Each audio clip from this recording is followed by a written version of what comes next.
Muy buenos días, Dios me lo bendiga en esta mañana. Es un encuentro más del espacio de vida y la honra y la gloria es para Dios. Aún que estamos todos en casa, creo que la palabra de Dios no se detiene. Creo que es lo que más necesitamos en este tiempo, esa llenura de la palabra que nos fortalezca y nos dé dirección para saber cuáles son las decisiones correctas y cómo debemos caminar en todo tiempo. La palabra de hoy está en el libro de Marcos capítulo 9, versículo 33. Y el tema o el título de la enseñanza es ¿por qué querer ser el mayor? Y dice de la siguiente manera: y llegó a Capernaum, y cuando estuvo en casa, les preguntó: ¿qué disputabais entre vosotros en el camino?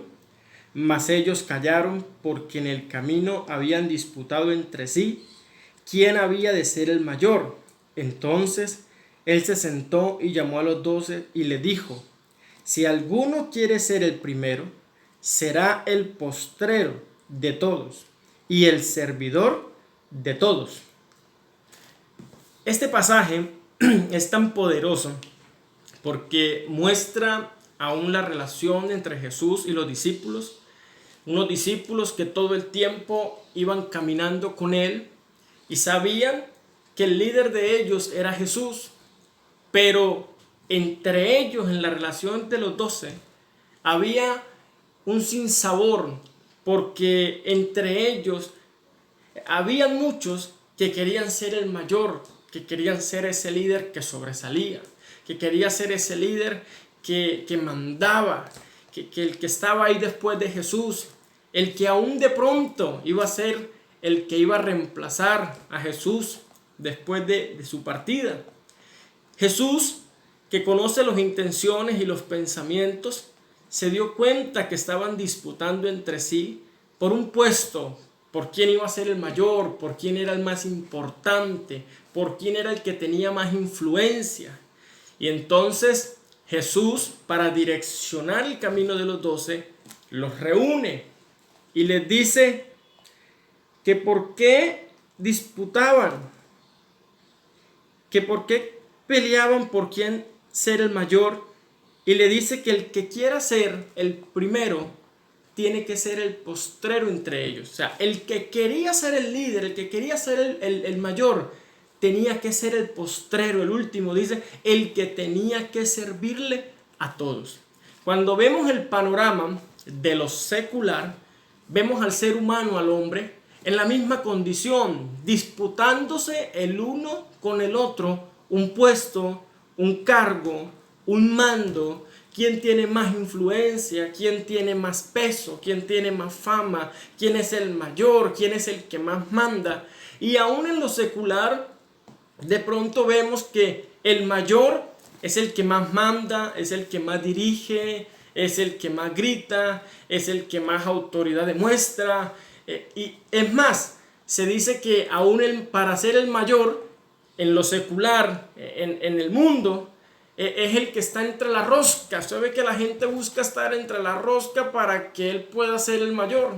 Pero en el contexto de Jesús, para usted y yo poder ser el mayor, tenemos que aprender el principio más hermoso, y es el principio de aprender a servir.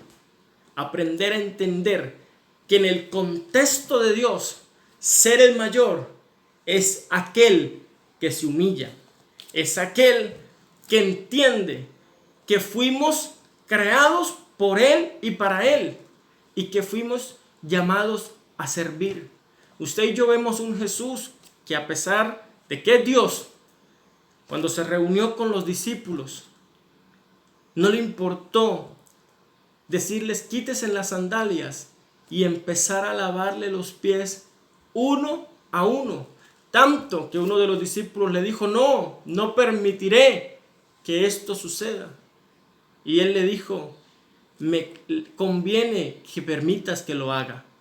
Jesús, que en el contexto secular lo podemos ver que era al que le debían lavar los pies, pero él dice: no, yo quiero dar el ejemplo, y es que el mayor es el que aprende a servir a los demás.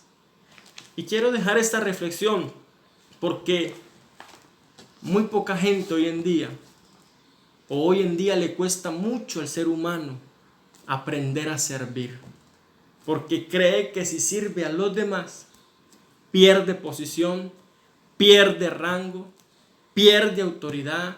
Ya no me van a ver como el mayor, como el que más manda, como con ese respeto. Al contrario, la Biblia dice que el que se humilla será exaltado. Entonces, no te detengas, sirve en lo que más puedas. Sirve a los demás, no importa si es una persona que aparentemente usted la vea en una condición menor que la tuya. Sirve, porque dice la Biblia que el que sirve será exaltado, que el que se humilla, ese es el que Dios ve como candidato. Dios me les bendiga y Dios se encargará de posicionarte. Que tengas un excelente día. Mil bendiciones.